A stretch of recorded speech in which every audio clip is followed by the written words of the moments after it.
Bonjour à tout le monde. Je ne sais pas si vous me connaissez tous. Qui me connaît ici? Ah, super. En tout cas, c'est toujours un plaisir d'être dans la maison du Seigneur. Euh, Même David le disait dans le psaume qu'il est bon d'être dans la maison du Seigneur. Et je suis content. J'ai toujours le sourire. Je crois que ça se voit. Euh, Aujourd'hui, nous allons parler des faux prophètes. C'est le message de ce matin. Et je bénis aussi le Seigneur pour la louange. Et parce que, merci pour l'équipe de louange. Vous êtes merveilleux. Gloire au Seigneur. Euh, le message va se porter dans le livre de Jude. Et ce sera vraiment tout le chapitre. Il n'est pas long, normalement. Et voilà. Et je vais commencer à lire. Mais peut-être avant, je vais prier. Éternel notre Dieu, merci pour ce jour que tu as créé. Merci pour ta parole. Merci pour mes frères et sœurs, Seigneur. Merci parce que tu es un Dieu vivant, éternel. Sois béni en ce lieu, sois béni en cet instant, Seigneur. Conduis les cœurs, prépare les cœurs, Seigneur, et enseigne-nous, Seigneur. Amen. Alors, Jude, à partir du verset 1, Jude, serviteur de Jésus-Christ et frère de Jacques, salue ceux qui a appelé à lui, qui sont aimés de Dieu le Père et gardés pour Jésus-Christ. Que la compassion, la paix et l'amour de Dieu vous soient pleinement accordés. Mes chers amis, j'avais le vif désir de vous écrire au sujet du salut qui nous est commun. J'ai vu la nécessité de le faire maintenant afin de vous recommander de lutter pour la foi qui a été transmise une fois pour toutes à ceux qui font partie du peuple saint. Car des hommes dont la condamnation est depuis longtemps annoncée dans l'Écriture se sont infiltrés parmi nous. Ce sont des impies qui travestissent en débauche la grâce de notre Dieu en régnant Jésus-Christ, notre seul Maître et Seigneur. Laissez-moi vous rappeler des faits que vous connaissez bien. Après avoir délivré son peuple de l'esclavage en Égypte, le Seigneur a fait périr ceux qui avaient refusé de lui faire confiance. Dieu a gardé enchaîné à perpétuité dans les ténèbres pour le jugement du grand jour les anges qui ont abandonné leur demeure au lieu de conserver leur rang. Les habitants de Sodome et de Gomorrhe et des villes voisines se sont livrés de la même manière à la débauche et ont recherché des relations sexuelles contre nature. C'est pourquoi ces villes ont été condamnées à un feu éternel, elles aussi, et servent ainsi d'exemple. Eh bien, malgré cela, ces individus font de même. Leur rêverie les entraîne à souiller leur propre corps, à rejeter l'autorité du Seigneur et à insulter les êtres glorieux du ciel. Mais ces gens-là, ils insultent ce qu'ils ne connaissent pas. Quant à ceux qu'ils connaissent par instinct, comme des bêtes privées de raison, cela ne leur sert qu'à leur perte. Malheur à eux. Ils ont marché sur les traces de Caïn. Par amour du gain, ils sont tombés dans la même erreur que Balaam. Ils ont couru à leur perte en se révoltant comme Corée. Leur présence trouble vos repas communautaires. Ils se remplissent la panse sans vergogne et ne s'intéressent qu'à eux-mêmes. Ils sont pareils à des nuages qui ne donnent pas de pluie et que les vents emportent, à des arbres qui, à la fin de l'automne, n'ont encore donné aucun fruit. Ils sont 2 fois morts déracinés. Ils ressemblent aux vagues furieuses de la mer qui rejettent l'écume de leur honte à des astres errants auxquels est réservée à perpétuité l'obscurité des ténèbres. Ces hommes-là sont d'éternels mécontents, toujours à se plaindre de leur sort, et entraînés par leurs mauvais désirs, ils tiennent de grands discours et flattent les gens pour en tirer profit. Dans ce texte, il y a un verset particulier qui m'a interpellé pendant que je préparais. C'est le verset 4 qui dit « Car des hommes dont la condamnation est depuis longtemps annoncée par l'Écriture se sont infiltrés. » Premier mot. Infiltrés parmi nous.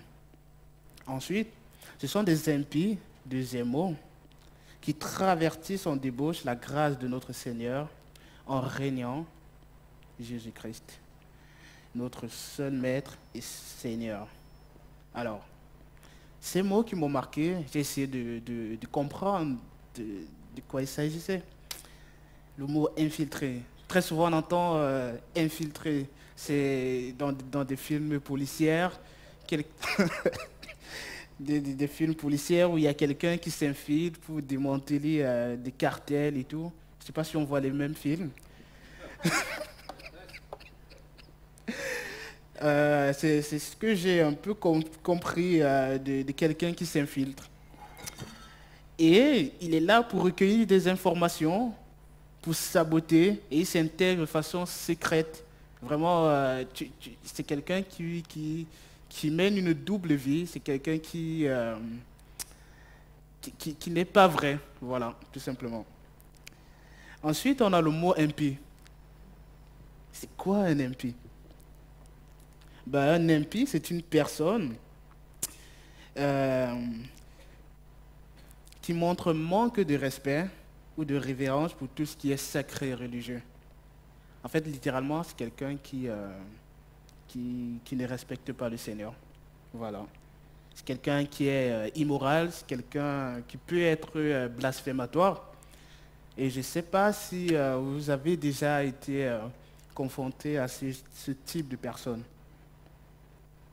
Ce ne sont pas des exemples. C'est un peu de quoi on va parler ce matin.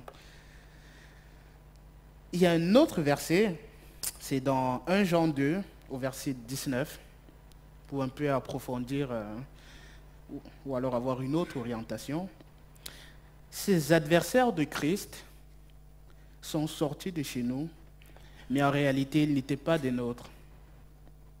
Car s'ils avaient été des nôtres, ils seraient restés avec nous. Mais ils nous ont quittés pour qu'il soit parfaitement clair que tous ne sommes pas des autres, des nôtres.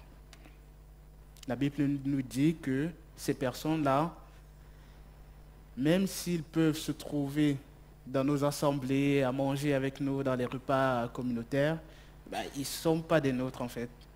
Ils viennent, ils nous appellent frères, comment tu vas frère? Mais ils ne sont pas des nôtres. Et je me dis, on peut aller loin, c'est de faux prophètes, ça peut aussi être de faux collègues.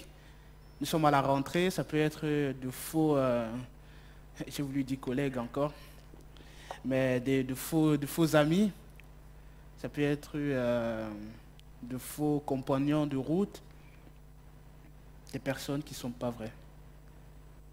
Nous devons faire gaffe. Et vous savez, très souvent, ou alors le Seigneur nous a donné cette capacité de pouvoir les discerner. Et là, je suis en train de vouloir parler en fait du Saint-Esprit. Parce que le Seigneur parle par le Saint-Esprit et c'est comme ça qu'il nous révèle en fait des vérités cachées. Nous devons marcher par l'Esprit. La Bible dit marcher selon l'Esprit et vous n'accomplirez pas les désirs de la chair.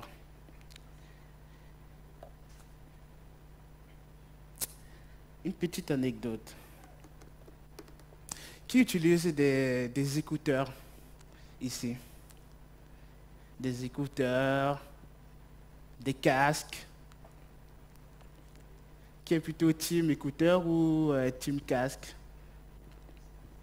Parce que ce que j'ai sur moi, là, ce ne sont pas des écouteurs. Hein. Même si je touche.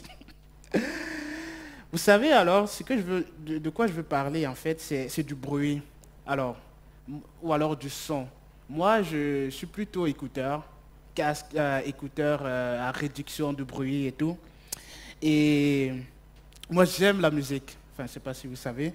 J'aime beaucoup la musique. Je l'écoute de partout. Quand je marche dans la rue, quand je me lave, peut-être même avant de dormir. Et je suis de ceux-là qui arrivent souvent à dépasser le seuil de musique, le seuil autorisé. Euh, C'est-à-dire, souvent quand on met la musique, on a la possibilité d'y aller jusqu'à peut-être 70% du volume. Et souvent, je dépasse. Alors, est-ce que c'est parce que je suis dans la rue? Je ne sais pas. Je ne crois pas. Mais je suis de ceux-là. Et vous savez, j'ai envie de vous demander, est-ce que vous faites aussi pareil? Non. Ok, merci. Merci beaucoup. Euh, Quelqu'un d'autre? Euh,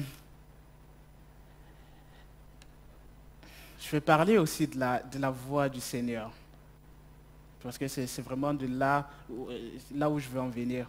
Le Seigneur nous parle aussi, mais à quel volume nous l'entendons? Alors, est-ce que le Seigneur vous parle? Mais parce qu'il parle à tout le monde, hein. Vous êtes d'accord ou pas? Le Seigneur parle à tout le monde, des chrétiens, des non-chrétiens. Gloire à Dieu. Et très souvent, nous avons des écouteurs ou alors pas des écouteurs qui sont à 10% de volume, qui sont à 20%. Il y en a qui arrivent à être à 50%. C'est plutôt pas mal. Et souvent encore, pour être plus concentré, pour écouter, il y a la réduction du bruit. Il y en a qui arrivent à être dans cette bulle-là pour écouter la voix du Seigneur.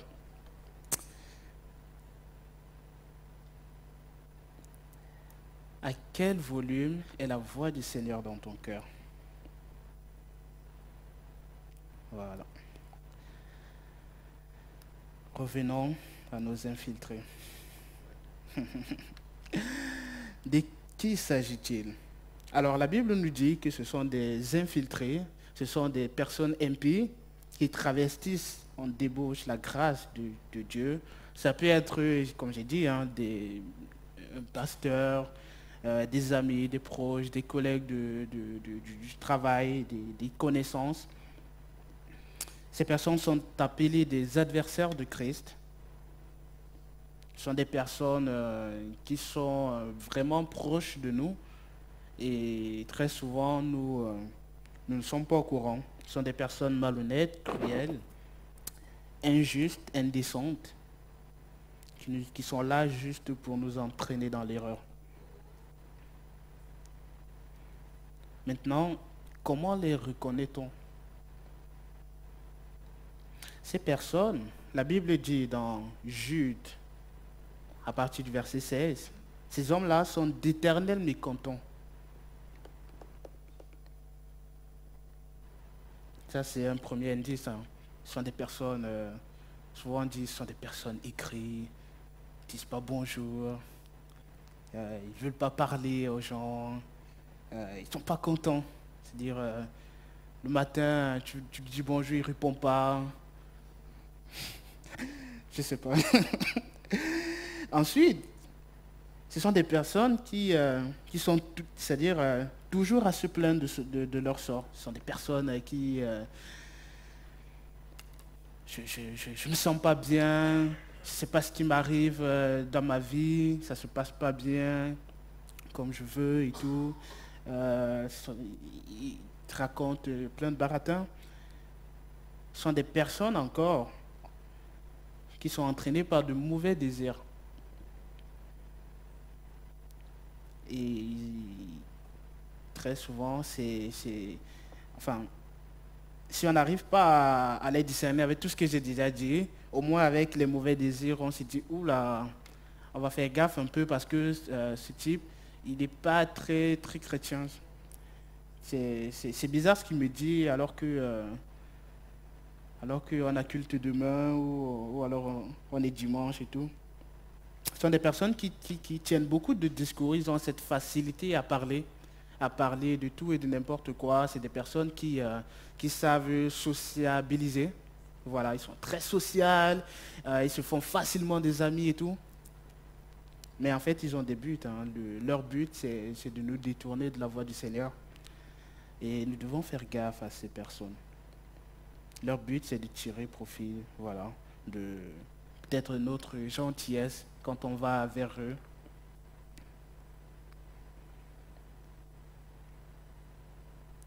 Et le verset 11 nous propose trois exemples. Trois exemples de personnages dans la Bible que nous allons essayer de développer. Le premier personnage, c'est Caïn. Dans Genèse 4, à partir du verset 3 à 8.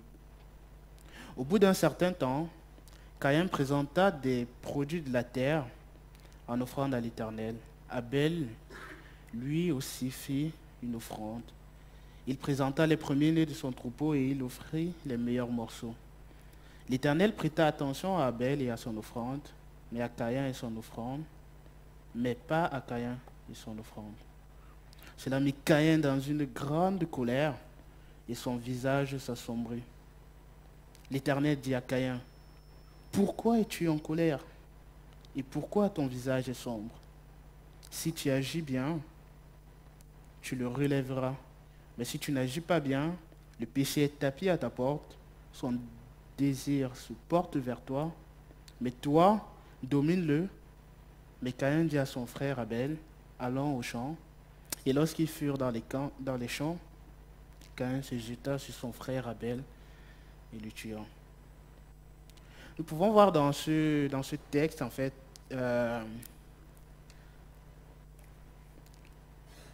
quelqu'un qui va se laisser dominer, en fait, par la colère.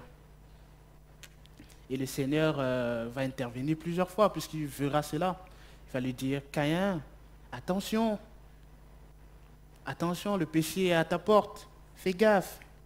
Il aura plusieurs recommandations de ce type et il ne va pas écouter le Seigneur. Parce que vraiment, il va se laisser dominer par la colère.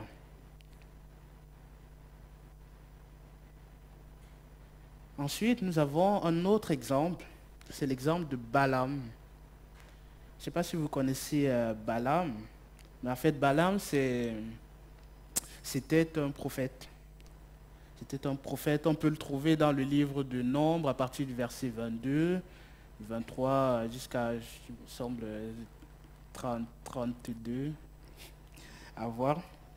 Mais c'est une histoire très intéressante. Et elle est facile à lire en tout cas. Alors, Balaam, c'est un prophète et il va se retrouver en fait face à quelqu'un qui s'appelle Balak, qui voudra en fait que ces derniers aillent maudire le peuple d'Israël. Mais le Seigneur va parler à Balaam et lui dire, c'est mon peuple, je l'ai choisi, tu ne peux pas le faire. Et Balak, le roi de Moab, il va proposer vraiment des biens à Balak, le roi, il va proposer à Balaam des biens pour l'amadouer. Et c'est là que le cœur de Balaam va succomber par l'amour du gain. Il va se laisser emporter par cela. Et à chaque fois, il va cogiter, si je peux dire. Il va cogiter, est-ce que je m'en vais, est-ce que je ne vais pas? Il va se retrouver à faire des choses qu'il n'avait pas envie de faire parce que c'était sa faiblesse en fait. L'amour du gain. Et cet amour du gain va finalement prendre le dessus sur lui. Et, mais il va quand même aller. Il va quand même aller jusqu'à Moab, mais le Seigneur va vraiment tout faire pour que son peuple soit sain et sauf. Mais vraiment, c'est quelqu'un qui a une histoire, je dirais, malgré toutes les recommandations du Seigneur, parce que le Seigneur va lui parler, même de la bouche de, d'Ananès, il va lui dire, attention, fais gaffe, la voie que tu prends, elle n'est pas la bonne.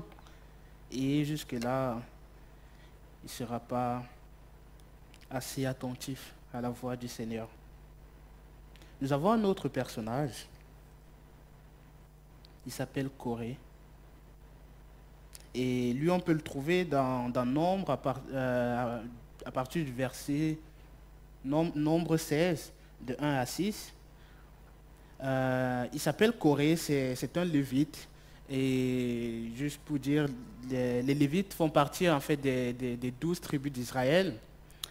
Et Moïse et Aaron font partie donc de cette tribu. Et qu'est-ce que Corée va faire? Il va se rebeller. Lui, c'est celui qui, un beau jour, il va se lever, il va dire, bon, tiens, Moïse, Aaron, je vous aime bien, mais tout ce que vous dites là, je ne suis pas très d'accord. En quoi avez-vous autorité de nous parler ou de nous conduire? Il va se rebeller. Il va monter une armée de 250 Israélites avec ses amis pour pouvoir empêcher Moïse de faire le travail que le Seigneur lui avait demandé. Mais le Seigneur va devoir trancher à un moment parce que, poussés par l'orgueil en fait, ils vont se tourner vers le Seigneur et ils vont dire, Seigneur, c'est toi le seul juge et nous voulons que tu tranches. Le Seigneur va trancher et ces personnes, elles vont terminer, elles auront une mauvaise fin, si je peux dire. Il y en a qui vont périr par le feu. Il y en a, Corée et ses amis, ils vont être engloutis par la terre. La terre va s'ouvrir carrément et ils vont être engloutis. C'est incroyable. Tout ça à cause de l'orgueil. Peut-être qu'ils n'ont pas voulu rester à leur place. Ils ont envié la place d'Aaron, la place de Moïse. Ils voulaient être sur le podium peut-être. Et c'était ça sa faiblesse. Alors le point commun un peu avec tous ces hommes, là, c'est que ce sont des personnes qui étaient mécontentes en fait de leur situation et entraînées par leurs mauvais désirs, ils vont se lancer dans ces actes en fait qui vont les conduire dans la débauche. Voilà, tout simplement. Et le Seigneur nous recommande de faire attention à ce genre de personnes, vraiment. Et d'user de sagesse. Et cette sagesse, en fait, nous l'avons avec le Saint-Esprit. C'est le Saint-Esprit qui nous conduit, qui nous convainc. Qui nous convainc du péché, qui nous convainc de bonnes personnes, enfin de mauvaises personnes. C'est lui qui nous montre la voie à suivre. Quelles sont les zones sombres de notre vie où l'ennemi peut s'engouffrer? Pour certains, c'était l'orgueil. Pour d'autres personnes, c'était, je sais pas moi, c'était le péché. C'était la colère, la révolte. Pour certains, c'est l'immoralité, le manque de respect, le mépris. Quelles sont les zones sombres de notre vie où l'ennemi peut s'engouffrer? Et j'ai une petite histoire. C'était un jour à un camp de jeunes à Gap. Et c'était un moment où il y avait de la louange. C'était le moment juste avant la prédication. Il y avait de la louange. Tout le monde était vraiment dans la présence du Saint-Esprit. Des gens parlaient en langue de ce côté, d'autres priaient à droite, des gens étaient à genoux, les mains levées. J'espère que vous avez déjà vécu un moment pareil. Ce jour-là, moi, je me suis senti bien, j'étais bien, je me sentais rempli du Saint-Esprit. Et j'étais là, j'étais debout, je dis, bon, ok, j'ai l'impression d'avoir été rempli en premier. Enfin, je suis là, je regarde à gauche, à droite, je me sens un peu inutile à ma place. Et j'ai dit, Seigneur, s'il te plaît, utilise-moi. Utilise-moi. J'avais envie aussi d'aller aux toilettes. Et je crois que ça a été ça le prétexte pour que je me lève et que je prenne le couloir. Et pendant que je prends le couloir, je vois un petit garçon qui me dit, Monsieur, monsieur, s'il vous plaît, il y a une dame qui est en train de pleurer à côté. Bah, déjà, moi, on m'appelle monsieur, je vois un petit, qu'est-ce qu'il fait dans un camp de jeunes? Bon, ok, j'ai dit, qu'est-ce qui se passe? C'est où? Il dit, c'est juste à côté. Il me montre et effectivement, il y avait une personne qui était en train de, il y avait une jeune qui était en train de pleurer et il y avait personne en fait pour l'encadrer. Je crois que les organisateurs, ils étaient vraiment débordés et voilà, je me suis retrouvé face à cette personne. Je suis allé, pourquoi tu pleures? Elle n'a pas voulu me dire. J'ai insisté et au bout d'un certain temps, elle a commencé à se calmer. Je sentais qu'elle avait vraiment quelque chose à sortir de son cœur parce que le Seigneur l'avait touchée pleinement. Et au final, elle a pu me dire, en fait, son problème, c'était que elle avait des soucis avec son père. Et c'était tellement grave que elle a dit le mot haïr, en fait. Elle disait qu'elle haïssait son père. Et c'est quand même fort, haïr. On a prié, et elle a cessé de pleurer. On a vraiment prié pendant quelques minutes. Et à un moment, quand j'ai senti que ça commençait à se calmer, qu'elle reprenait, je dirais, de, de la joie, hein, si je peux dire, j'ai regardé autour de moi, j'ai vu un des organisateurs, je l'ai chopé rapidement. S'il te plaît, viens continuer le travail, parce que moi j'ai envie d'aller aux toilettes et tout. Et c'est comme ça que euh, le Seigneur a conduit la suite. Mais vraiment, je remercie le Seigneur qui a permis de m'utiliser en ce moment-là. On a pu prier et je pense toujours encore de temps en temps à cette fille et je prie pour elle. Voilà, j'espère que le Seigneur a amélioré les relations avec son père. Voilà. Mais pour elle, voilà, c'était haïr. C'est-à-dire, elle haïssait son père pour une raison ou une autre, mais c'est fort quand même.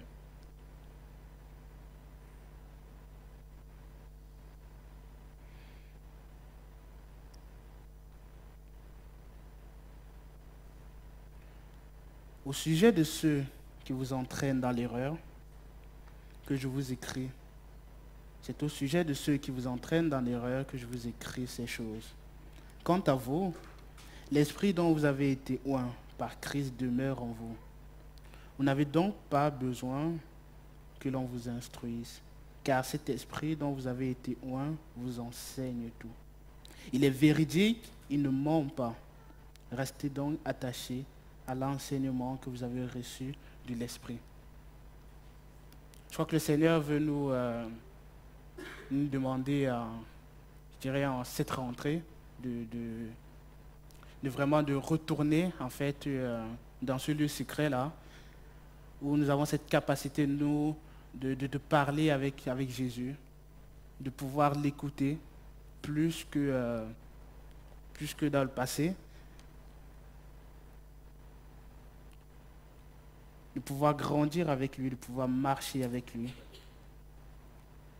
de pouvoir atteindre en fait cette étape où dans l'adversité, vraiment, le Saint-Esprit te parle et tu reconnais sa voix et il te donne les instructions à suivre et tu suis, tu obéis, tout simplement. Et si le Saint-Esprit était une flamme, Ma prière est qu'elle grandisse en vous, qu'elle embrase toutes les zones sombres pour fermer les brèches à l'ennemi. Amen. Et pour finir, quelques recommandations du Seigneur. C'est la fin du verset, à partir du verset 20. Mais vous, mes chers amis, bâtissez votre vie sur le fondement de votre foi très sainte. Priez par le Saint-Esprit. Maintenez-vous dans l'amour de Dieu en attendant que notre Seigneur Jésus-Christ, dans sa compassion, vous accorde la vie éternelle. Ayez de la compassion pour ceux qui doutent. Pour d'autres, sauvez-les en les arrachant au feu.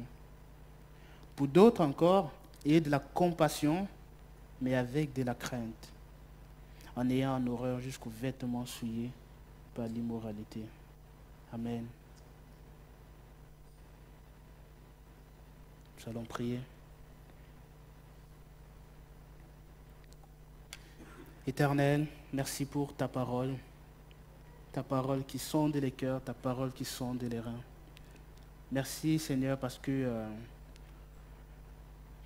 tu nous parles encore aujourd'hui et tu voudrais Seigneur qu'on puisse écouter ta voix mieux qu'hier Seigneur. En ce jour de rentrée, en ce jour de retour à l'école pour certains, de retour au travail pour d'autres, Éternel, nous voulons t'entendre plus. Et pour t'entendre, Seigneur, il faut passer du temps dans ta présence, Père éternel. Nous voulons revenir à toi, Seigneur, et faire mieux qu'hier, Père éternel. Mais sans toi, nous ne pouvons rien.